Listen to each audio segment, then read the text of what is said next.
श्री चतुरदास जी अपने गुरुदेव की सेवा में रहते थे। बड़े अहोभाग्य है जिनको गुरुदेव के आज्ञा पालन करने का सौभाग्य मिलता है। उनके पुण्य की क्या महिमा, जिनको गुरुदेव आदेश करते आप ऐसा कीजिए, अहोभाग्य अहोभाग्य जिन्हें गुरुदेव की आज्ञा मिल गई। इन्हीं का नाम खोजी जी पड़ा, चतुरदास जी का नाम खोजी जी पड़ा।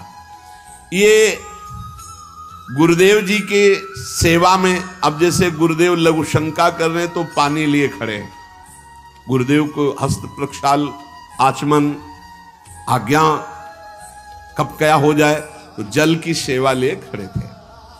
गुरुदेव जी लघु शंका में ही समीप बैठे। बड़ा भारी पीपल का वृक्ष दूर था तो वायु के द्वारा उसके फल और पत्ते बीज सब पड़े थे। लघु शंका किए, हंसने लगे और हंसते हंसते हाथ प्रक्षालन किया, आचमन किया तो इतनी जोर की मस्त मुस्कुराहट और हंसी थी। श्री चतुरदास जी ने, जिनको खोजी जी बाद में कहा गया, आचमन करा रहे थे, कहा गुरुदेव कोई मधुर प्रसंग प्रभु का याद आया या कोई घटना घटी? आप बहुत मुस्कुरा रहे हैं, बहुत हंस रहे हैं, इस समय बाह्य प्रसंग तो कोई ऐसा है नहीं। कहा तू कैसा शिष्य है रे, सेवा में रहता और मेरी हंसी का कारण नहीं जान पाया? मैं क्यों हंसा, इतना भी तुझे ज्ञान नहीं और मेरी सेवा में रहता है? कैसा शिष्य है जो गुरु के मन की बात न जान पावे, गुरु के इशारे के, गुरु के मनोभाव को न जान पावे, वो शिष्य ही क्या? चलो सेवा छोड़ो, मैं क्यों हंसा इसकी खोज करके आओ। अब बताओ, गुरुजनों की प्रति सेवा कर बहुत कठिन है, बहुत कठिन है। यहां कहा कि छोड़ो सेवा, मैं क्यों हंसा ये बताओ, आके खोज करो। अब गुरु आ गया, तुम्हारी बुद्धि अब सेवा के अधिकारी नहीं, यदि तुम ये नहीं जान सकते मैं क्यों हंसा। हंसे गुरु जी और फंसे चेला जी। आप समझो, आप मतलब कितना कठिन विषय है गुरु सेवा, बहुत कठिन। यही तो अमोघस्य, जो जीत गया अमोघस्य। तुम्हारी बुद्धि विवेक रहित है। जब तक तुम हमारे हंसने का कारण ज्ञात करके ना हो तब तक तुम्हें हमारे पास कभी नहीं आना चाहिए। चलो जाओ यहां से, आश्रम से। हमारे मन की बात जब जान जाओगे कि मैं क्यों हंसा, उसका कारण सही बताओगे आकर के, और जो मैं मन में सोच रहा था तो फिर सेवा में रख लूंगा, तब मैं मानूंगा कि तुम मेरे सच्चे शिष्य हो और सेवक हो। साष्टांग दंडवत किया, जो आज्ञा गुरुदेव। अब चल दिए, जहां संत महात्मा मिलते तो विनम्रता पूर्वक दंडवत करते हो, कहते हमारे गुरुजी लघु शंका करते समय हंस दिए, क्या कारण था? सब कहते गीता की बात पूछो, भागवत की बात पूछो, वेदों के, तुम्हारे गुरुजी है तो लघु शंका में हंस दिए, हम इसका क्या मतलब बताए तो और उपहास होता। भला कोई इस प्रश्न का क्या उत्तर दे? कोई सुलझे हुए महात्मा थे, उन्होंने कहा रामायण गीता भागवत का प्रश्न हो तो अभी मैं उत्तर दे दूं, लेकिन आपके गुरुजी लघु शंका करते हुए क्यों हंसे, इसका हमको ज्ञान कैसे होगा, हम कैसे उत्तर दे आपको? ये तो गुरुजी से ही पूछो जाके। बोले नहीं, गुरुजी ने कहा जब तक इसका उत्तर न मिल जाए हमारे सामने मत आना, मुख मत दिखाना। अरे संत जन बहुत पहले, और हर उनकी आज्ञा में बहुत बड़ा रहस्य होता था। अब ये रोज जलते कि गुरु सेवा से वंचित हो गया, गुरु सेवा छूट गई। साधक को इस बात की बहुत पीड़ा होनी चाहिए, जिसको गुरु सेवा, तो ये होना चाहिए कि कौन सा अपराध बन गया, दुर्भाग्य आ गया कि गुरु सेवा छूट गई। वो रात दिन जलते इसी प्रकार, और संतों से जा जाकर पूछते पर कोई समाधान नहीं मिला। अब उन्होंने विचार किया गुरुजी के सामने जाना नहीं, सेवा है नहीं, तो अब शरीर को रख के क्या करें, शरीर को नष्ट कर देते, शरीर का परित्याग कर देने की ठानी। ये देखो, ये है गुरु भक्त का लक्षण। कि अब शरीर रख के क्या करे, गुरुजी ने सेवा से निकाल दिया, उत्तर मिल नहीं पा रहा, तो शरीर किस काम का। अब वो एकांत में निर्जन वन में जाकर बैठ गए और नाम जप करने लगे और सोचा बस भूख प्यास से पीड़ित होकर यही शरीर छोड़ दूंगा, कुछ खाना नहीं, कुछ पीना नहीं, रात दिन भगवान नाम जप करना, शरीर छोड़ दूंगा। गुरु की आज्ञा पे थे, जिज्ञासा प्रबल थी, सेवा छूट गई थी, पीड़ा बहुत थी। अभी कुछ ही दिन हुए थे, न अन्न न जल, रात दिन नाम जप और शरीर छोड़ने का संकल्प। महामहिम श्री कबीरदास जी प्रकट हुए, होगा ए भाई आंख खोलो। आंख खोला तो देखा कबीरदास जी, साष्टांग दंडवत किया। हाँ, क्या प्रश्न है तुम्हारा, क्यों इतना कष्ट सह रहे हो? इसका मतलब समझ रहे हो, जब कोई सच्ची भावना से भगवान का भजन करता है तो भगवान अपने दिव्य पार्षदों को भेज देते हैं समस्या का समाधान। सुनो, जब तुम्हारे गुरुजी लघुशंका कर रहे थे तो उनकी लघुशंका की धाल में एक पीपल का बीज बह रहा था। बीज को बहते हुए लघुशंका में देखकर गुरुजी विचार करने लगे कि ओहो, देखो इस बीज में पीपल का पूरा वृक्ष छुपा हुआ है। लेकिन जब ये बीज पीपल में था तो कितना बंदनीय और कहां सुव्यवस्थित था, और जब ये पीपल से अलग हुआ तो लघुशंका में बह गया। इसका मतलब पीपल का वृक्ष साक्षात ब्रह्म है और उसका अंश जीव है। जीव जब अविद्या के कारण ब्रह्म से अलग हो जाता है तो मलमूत्र के द्वारों में बह जाता है आसक्ति होकर, और अगर वो ब्रह्म से जुड़ा रहे तो वो ब्रह्म में पूजनीय और ब्रह्ममय हो जाता है। ब्रह्मविद ब्रह्मयु भवति, कबीरदास जी ने व्याख्या करके बताई कि जब वो ब्रह्म से जुड़ा रहता है तो ब्रह्ममय रहता है, जब ब्रह्म से अलग हो जाता है तो मलमूत्र के शरीर में आसक्त होकर मलमूत्र के द्वारों के भोगने में पूरा जीवन नष्ट कर देता है। जीवात्मा जब प्रभु से विमुख हो जाता है तो उसकी यही दुर्गति होती है। जैसे पीपल के वृक्ष से फल से वो बीज अलग हो गया तो लघुशंका के प्रवाह में बह गया, और नहीं तो इतना महान वृक्ष उसमें छिपा हुआ है कि अगर उसे सुव्यवस्थित किया जाए। जीवात्मा जब भगवान से विमुख हो जाता है तो भव प्रवाह में मलमूत्र के द्वारों में बहने लगता है। कैसे? गर्भाशय में गया तो मलमूत्र के द्वार जहां है वहीं गया, और मूत्र के द्वार से ही तो गया। जीवात्मा का सृजन कैसे हुआ? मूत्र द्वार से ही हुआ, और है कहां? गर्भाशय के आसपास मलाश्रय, मूत्राश्रय। जीव जबते हरिते बिलगान्यो तबते देह गेह निज जान्यो, माया बस स्वरूप बिसरायो तेहि भ्रमते दारुण दुख पायो। जैसे बीज में वृक्ष तथा वृक्ष में बीज मूल रूप से विद्यमान है, उसी प्रकार से परमात्मा समस्त जगत में और जगत में परमात्मा विराजमान। परमात्मा में सारा जगत और जगत में परमात्मा विराजमान है। पर जब जीव भगवान से विमुख हो जाता है तो ऐसे ही मलमूत्र के द्वारों में भटकता रहता है। अरे मेरे गुरुजी के हंसने का इतना गूढ़ रहस्य। खोजी जी का संशय मिट गया और गुरुदेव के पास आए, साष्टांग दंडवत किया। उनका उत्तर कहा, गुरुदेव महामहिम श्री कबीरदास जी ने ऐसा ऐसा ऐसा बताया।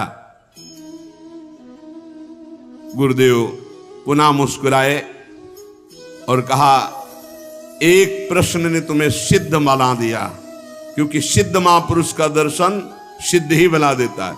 अब आज से तुम हमारे समान सिद्ध हो गए हो। अब तुम आज से हमारे मन की सारी बातें जान लोगे। शिष्य के मन की बात जान लेना तो हर सिद्ध पुरुष का, लेकिन अपने गुरु के मन की बात जान लेना ये बहुत बड़ी बात होती है। कुछ समय बाद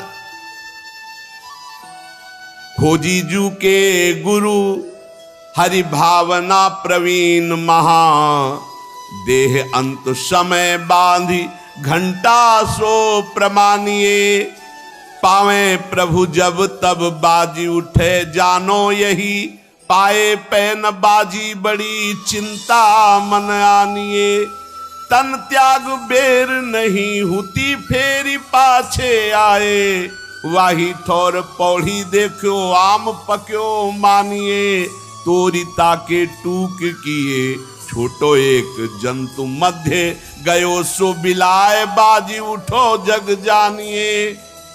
खोजी जी की बड़ी महिमा प्रकाशित हुई, गुरु भक्त थे। आज तक किसी को कहीं भी अगर विशेष कृपा प्राप्त हुई तो गुरुदेव के बल से। खोजी जी के गुरुदेव का जब अंतिम समय आया, भगवत चिंतन परायण रहते थे, उन्होंने एक घंटा बांध दिया और कहा जब मेरा मोक्ष हो जाएगा तो घंटा बज जाएगा, जब मेरा भगवत मिलन हो जाएगा तो घंटा बज जाएगा। शिष्यों से कहा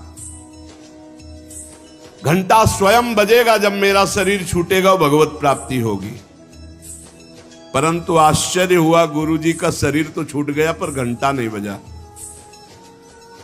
सब जितने और शिष्य थे बहुत चिंता में हो गए कि क्या गुरुजी की गति नहीं हुई। गुरुजी कह रहे थे जब मेरा गति हो जाएगी, भगवत प्राप्ति हो जाएगी, शरीर छूटते ही तो घंटा बज जाएगा, लेकिन घंटा तो बजा नहीं। और गुरुजी के वचन परम सत्य, इसका मतलब गुरुजी को भगवत प्राप्ति नहीं हुई। भ्रमण में गए थे, कुछ समय बाद खोजी जी आए तो बड़ी समाज में उदासीनता थी शिष्यों में सब, और खोजी जी से कहा गुरुजी की सद्गति नहीं हुई। क्यों? गुरुजी तो स्वयं ब्रह्म स्वरूप है। बोले उन्होंने घंटा स्थापित किया था कि जब शरीर छूटेगा भगवत प्राप्ति होगी तो घंटा बज जाएगा, तो घंटा तो बजा नहीं, तो गुरुजी के वचन असत्य नहीं हो सकते, मतलब गुरुजी का मोक्ष नहीं हुआ। खोजी जी कहां गुरुजी का शरीर छूटा था? बोले आम के पेड़ के नीचे गए, जहां गुरुजी लेटे थे मुझे बताओ। बोले यहां लेटे थे। लेट गए, सामने देखा तो एक पका हुआ आम था ऊपर। उनका इस आम को तोड़ो। आम को तोड़ा और जे भी उस आम को चीरा तो एक कीड़ा निकला, और बस वो कीड़ा अंतर ध्यान हुआ, सोई घंटा बज गया। कीड़ा अदृश्य हो गया और घंटा स्वयं बज गया। बहुत विचित्र बात है। भला इतने सिद्ध महापुरुष, क्या इनकी गति में अंतर आम ने डाल दिया? बोले हां। दो इसके भाव प्रकट किए।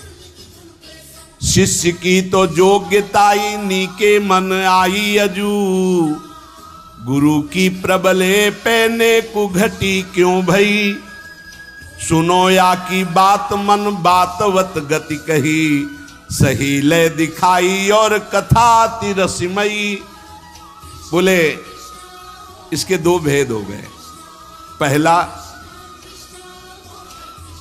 जिसके शिष्य इतने सिद्ध हैं उनकी गुरु की भला गति बिगड़ जाएगी, पर दिखाया दो भाव इसमें प्रकट किए गए हैं। पहला दिखाया गया,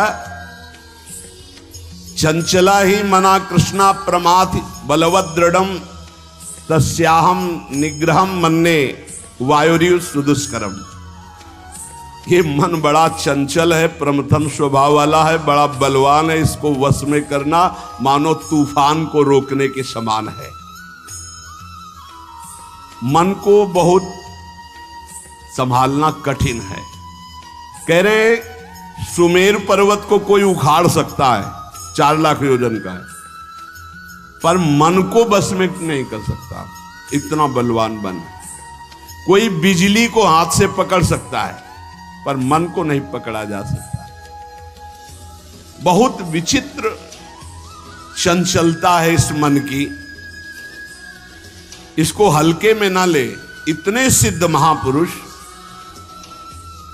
और जब उनका अंतिम समय तो पका हुआ आम देखा, पके हुए आम में मन चला गया। कहीं भी बल फल सकता है। इतने सिद्ध महापुरुष आम में तो घंटा नहीं बजा। ये पहला जन साधारण के लिए। और असाधारण बात थी कि आम में तो मन गया, पर वैष्णव का मन स्वयं भोक्ता होता नहीं। वो तो कोई भी अच्छी चीज देखे तो भगवान में, तो तत्काल भगवान का ध्यान किया कि अब असमर्थ हूं, शरीर छूटने वाला है, ये आम बहुत बगीचे का हमारे सुंदर था, हम सोचते आपको भोग लगा देते। इसी सोच में प्राण निकल गए। तो भगवान ने अंतिम इच्छा पूर्ति करने के लिए कीट रूप धारण करके आम पाने आ गए। तो भगवान से मिलन हुआ नहीं। जब आम को छेदन किया और वो भगवान अंतर ध्यान हुए, तब जाके खोजी जी से मिले तो घंटा बज गया। इसका आंतरिक रहस्य बताया। तो यहां ये बताया गया कि मन बड़ा चंचल है। भगवत प्राप्ति करने वाले उपासक को कहीं भी अपने मन की वृत्ति ना अटक जाए, इसमें अंतिम तक सावधान रखना है। अंतिम तक कभी भी फंस सकती है। और दूसरी बात है, जिसका स्वभाव बन गया है हर वस्तु हर व्यक्ति में भगवान का दर्शन, भगवान को समर्पण, तो उसकी दुर्गति नहीं हो सकती। तीसरी बात, जो गुरुदेव के शरण में रहकर गुरुदेव की आज्ञा अनुसार चलते हैं, आपको सच्ची बतावें, गुरु अपने से भी ऊपर महिमाशाली उसे बना देता है। इस प्रसंग से समझिए कि अगर खोजी जी को गुरुदेव ने आज्ञा दी तो सिद्धों के परम सिद्ध बना दिया अपने शिष्य को। इसका नाम मृत्यु लोक है। यहां सब अपने समय से चले जाएंगे। अगर सत्संग सुनते हो, भगवान की शरणागत हो और तुम्हारा कोई पधार जाता है, तुम विकल हो जाते हो, श्रद्धा नष्ट हो जाती है, तो किस बात की शरणागति? तुम्हें क्या पता नहीं कि इस लोक का नाम मृत्यु लोक है, यहां सब मरेंगे। इसलिए कभी भी मोह नहीं होता जो शरणागत होता है। शोक और मोह, क्षुधा और पिपासा। जब भजन में मन लगता है तो प्यास और भूख इसकी परवाह नहीं होती। आप आश्चर्य मानेंगे, 8-8, 10-10 दिन, 10-10 दिन भोजन ही नहीं मिला। उस समय जो मंत्राकार वृत्ति होती थी वो करनी नहीं पड़ती थी। पूरी रात पूरी दिन एक ही मंत्र चल रहा है। बस एक निमित्त मात्र शौच आदि क्रियाएं होती थी, कुछ था ही नहीं। हर समय मंत्र में धीरे धीरे वृत्ति जागृत हुई। आज मिलेंगे महादेव, आज मिलेंगे, आज मिलेंगे। वहां भूख प्यास की परवाह थोड़ी होती। और क्या काशी में अन्न की कमी? अन्नपूर्णा का राज्य है। ऐसे ऐसे क्षेत्र हैं, रात दिन चलते रहते हैं, रात दिन। मारवाड़ी क्षेत्र है, आप दक्षिणा भोजन वस्त्र सब स्वाभाविक, फल फूल मेवा मिष्ठान बंटते ही रहते दिन भर। नियम लिया था गुरुदेव के सामने कि मुझे भगवत साक्षात्कार करना है। कभी किसी आश्रम नहीं जाएंगे, कभी किसी के घर नहीं जाएंगे, कभी भिक्षा नहीं मांगेंगे। जो स्वाभाविक हमारे सामने आ जाएगा उसी से प्राण पोषण होगा। बड़ी कठिन स्थिति, लेकिन मन में चाह भगवत साक्षात्कार की, तो इस चाह ने क्षुधा और पिपासा इनको रौंद दिया। गंगा जल का ही सेवन, गंगा जल संपूर्ण भोजन है, संपूर्ण सामर्थ्य है गंगा जल में। जीवन दान गंगा जल करता था। शरणागति पक्की तो भूख प्यास विकलता नहीं दे सकता है। 6 उर्मियां अपना प्रभाव नहीं दिखाती शरणागत भक्त पर। शोक मोह, क्षुधा पिपासा और जरा, वृद्धावस्था, मृत्यु। वृद्धावस्था सबको भय प्रदान करने वाली और दुख देने वाली होती है, लेकिन जो भगवान के अधीन होते हैं उनको नहीं। खूब रुपया कमा करके, परिवार का पोषण करके, बच्चों को पढ़ा लिखा करके विदेश भेज दिया। अब जब सेवा का अवसर आया तो कोई पास नहीं है, पानी उठाकर पीने की हिम्मत नहीं रह गई, बिस्तर में पड़े पड़े कष्ट भोग रहे। ऐसे कितने उदाहरण हैं। या वो उद्दंड बालक आधुनिक पढ़ाई पढ़ करके रुपया कमाते हैं, बूढ़े माता पिता को धक्का मारकर घर से बाहर निकाल देते हैं।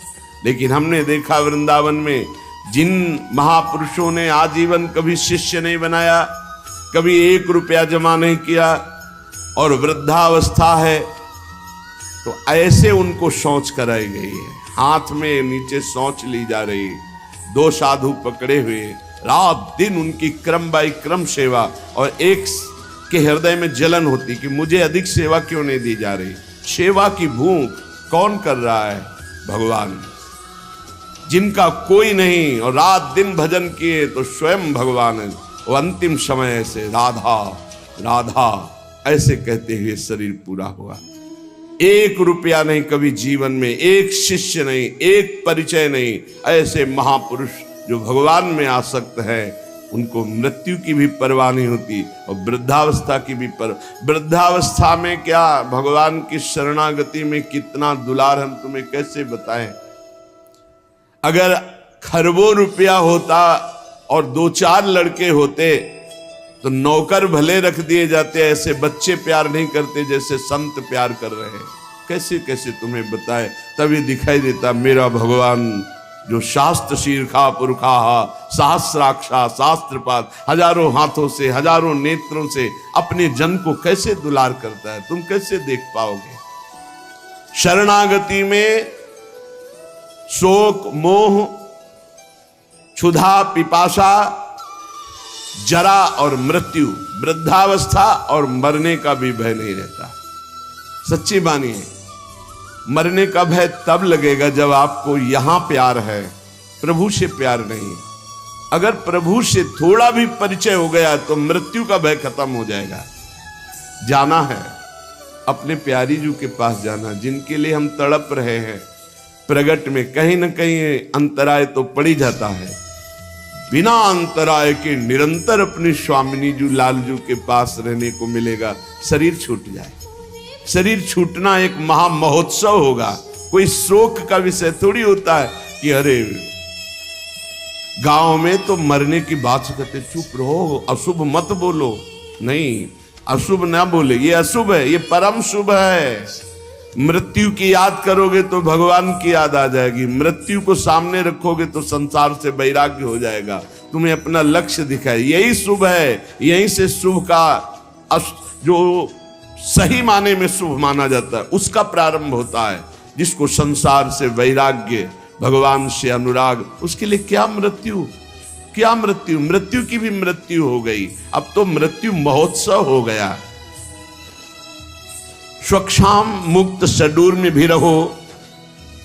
जो इन 6 उर्मियों पर विजय प्राप्त कर लेता है तो प्रेमामृताब्धेर भृताम, वो प्रेमामृत समुद्र में अवगाहन करने लगता है। न भूख की चिंता, न प्यास की, न शोक, न मोह, न जरा, न मृत्यु, इनका कोई भय नहीं। रात दिन भजन में।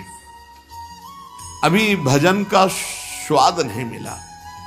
जिस दिन भजन का स्वाद मिलेगा ना तो हर समय एक भूख बनी रहती है, हाय छक के भजन नहीं हो रहा।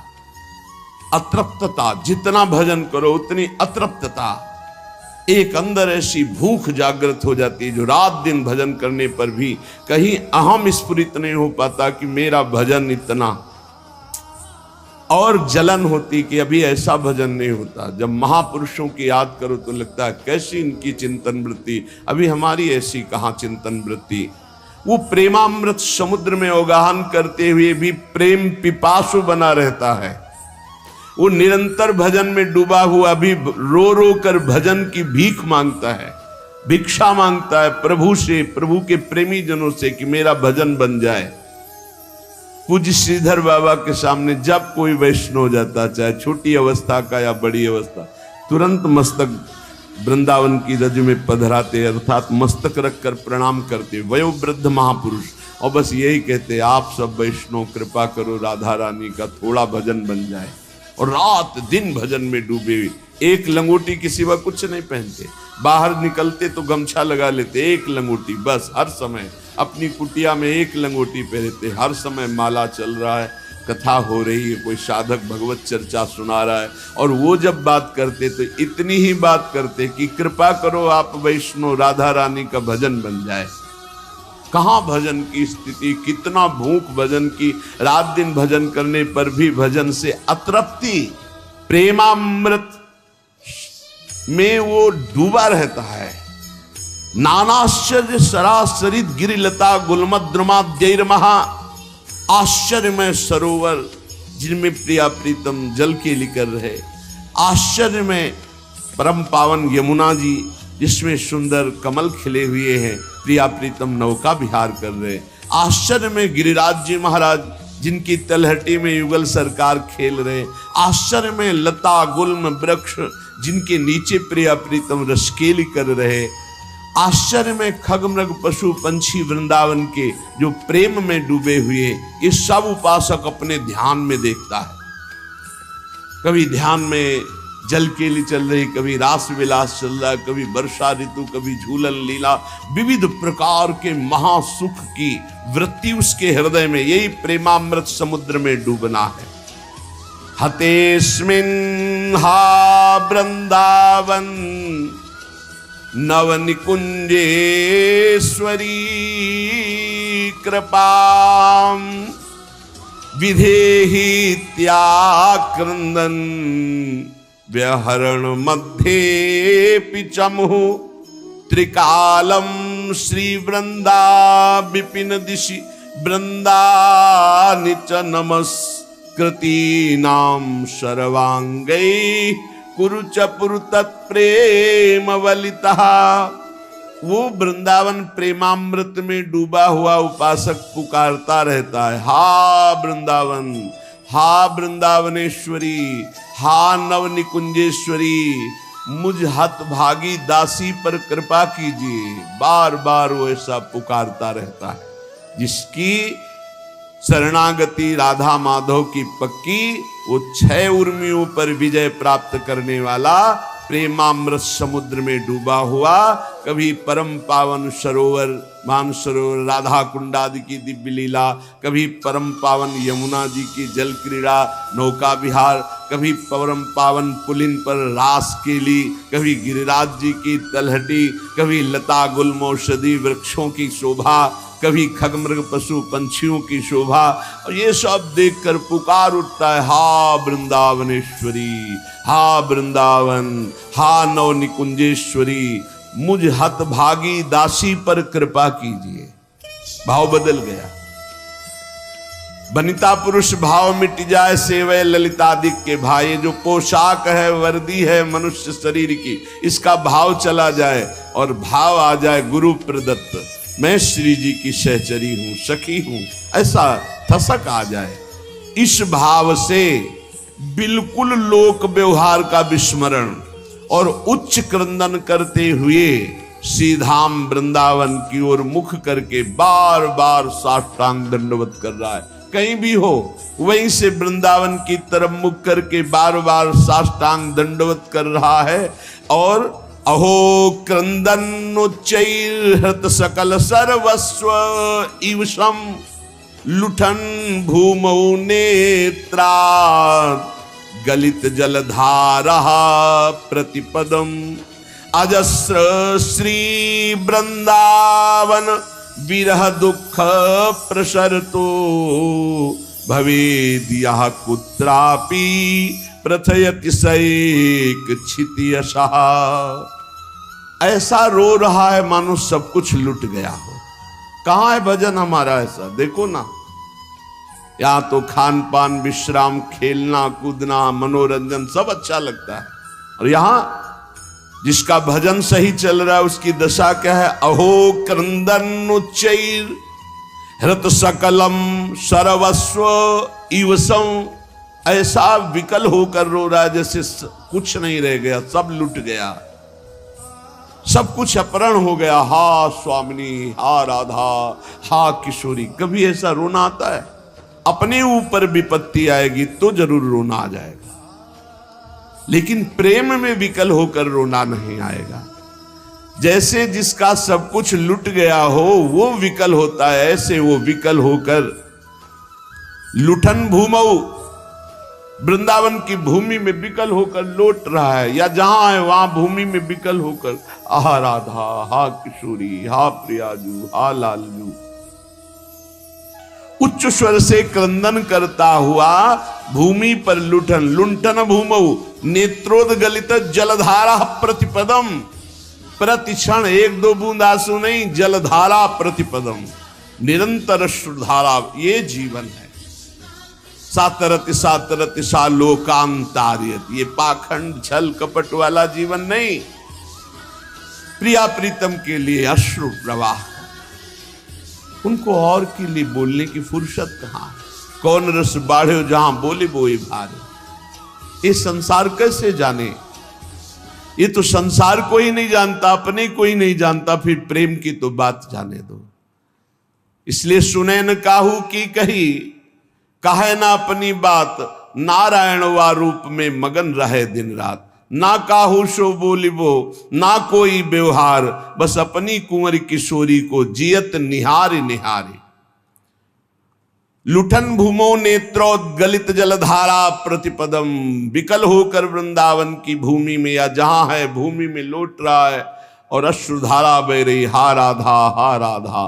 अजस्र श्री वृंदावन विरह दुख प्रसरतो, निरंतर अश्रु प्रवाह करते हुए संपूर्ण हृदय वृंदावन के विरह में, प्रियालाल के विरह में भर गया है।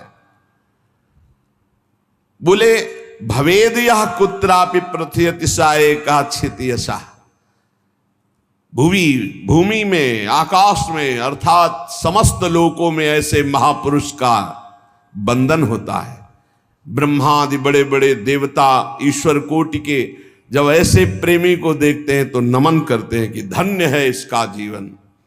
भवेद यह कुत्रापि पृथ्वी अतिशा एका क्षितियसा, आकाश में, पृथ्वी में सर्वत्र उसका यश फैल जाता है। ये परम पावन यश सबको निष्पाप करके भगवत भक्ति प्रदान करने की सामर्थ्य रखता है। मम भक्ति युक्तो भुवनम पुनातु, लोक के लोक पावन कर देता है। अब ये प्रेम कैसे जागृत हो, कैसे हम ऐसे प्रेमी बने जैसा श्रीपाद प्रबोधानंद जी महाराज कह रहे, वृंदावन की भूमि में लुटता हुआ अश्रुधारा प्रवाहित करता हुआ, हा नौ निकुंजेश्वरी, हा लाडली, अब मेरा जीना मुश्किल हो रहा है। ऐसी विकलता, ऐसे विकल प्रेमी महापुरुष को समस्त देवता ब्रह्मादि नमस्कार करते, पूरे भुवन में यश फैल जाता है और वो यश सबका मंगल करने वाला होता है। एक पुण्य बल से यश फैलता है और एक भजन बल से यश फैलता है। जो भजन बल से फैलता है वो सबका मंगल करता है, जो पुण्य बल से वो वाह वाह होती, बस केवल वाह वाह। और जब भजन बल का यश फैलता है तो आह निकलती कि मैं कैसे ऐसा प्रेमी बनूं, मैं कैसे सब दोषों से रहित होकर भगवान का भजन करूं। इतना अंतर है, यश दोनों का फैलेगा। एक पुण्यात्मा का तो वाह वाह होगा, कितना सुंदर विमान, कितना सुंदर वैभव, कितना सुंदर ये। लेकिन जब किसी प्रेमी महाभागवत का यश फैलेगा तो उसके हृदय में जलन होगी। मैं कैसे इन सब दोषों को दूर करके कैसे मैं भजन करूं, कैसे भगवत प्राप्ति करूं, तो आह निकलेगी। प्रेमी का यश आह निकलवाएगा और पुण्यात्मा का यश वाह निकल। क्या बात है, वाह। ऐसा तो हम कैसे भगवत प्रेमी बने, तो श्री ध्रुवदास जी महाराज कह रहे, अब सुनी भजन की रीति, कुछ होई महादृढ़ धीर, को था न पावई जहानीर गंभीर। अब भजन की रीति सुनो। इस रीति को करने के पहले अगर ध्यान हो तो परसों चर्चा हुई थी। श्री ध्रुवदास जी ने कहा, इसलिए चाहिए कि अपने गुरुदेव की आज्ञा में संपूर्ण जीवन समर्पित करते हुए प्रियालाल के नाम रूप लीला धाम में निरंतर चित्त को लगाए और इसी जन्म में भगवत प्राप्ति करे। शेष चर्चा आगे। श्री राधा वल्लभ लाल की जय।